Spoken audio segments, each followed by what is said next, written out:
G'day Az, and welcome to Cooking That Gets You Laid Bloody Basics. I'm Crybaby Cowboy, and this week we're looking at knife skills. Rightio, to use a knife safely and goodly, there are only two rules. One, always have a sharp knife. That means you use less force to cut through food, and then you have more control over where the blade is going to go. Look at another video I did for sharpening stuff. Two, always cut away from yourself. Come on, they don't need me to spell that out, do they? It's obvious. If you can master this, then it will mean you cook prettier food and don't spill too much blood into your food, because nothing says, I hope this dish doesn't give me hepatitis, like emptying a quart of your blood into a salad. Now let's look at the different ways of cutting. First, there's the chop. Bring the knife straight down. Gripping the food is important. It means nothing wanders.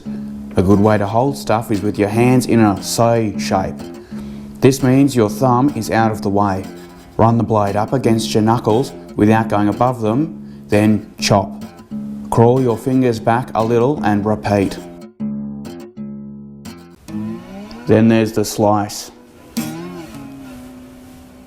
Push your knife in a saw-like motion, backwards and forwards with a bit of downward pressure. This is a great way to cut meat. Then there's the one I use most. It is a combo of the chop and the slice. It's called the slop.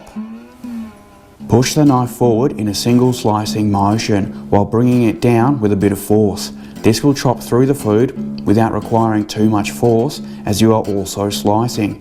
Once you have the whole blade on the board, continue pushing forward. This means you won't have any stringy bits joining your food together, like with spring onion. Next is mincing. Not like Mick Jagger mincing, but like finely chopping your food mincing. Once something like garlic or herbs are roughly chopped, gather it all in a pile. Place one hand on top of the end of your blade with a small amount of pressure so that you get like a crocodile chop, lifting and dropping the back of the blade. Repeat it, wiping the gunk off the knife and onto the chopping board, and making a new pile as you need. The safest way to wipe your blade is on the edge of your chopping board. If you're cheeky like me, you can break rule 2 and brush things off with your hand.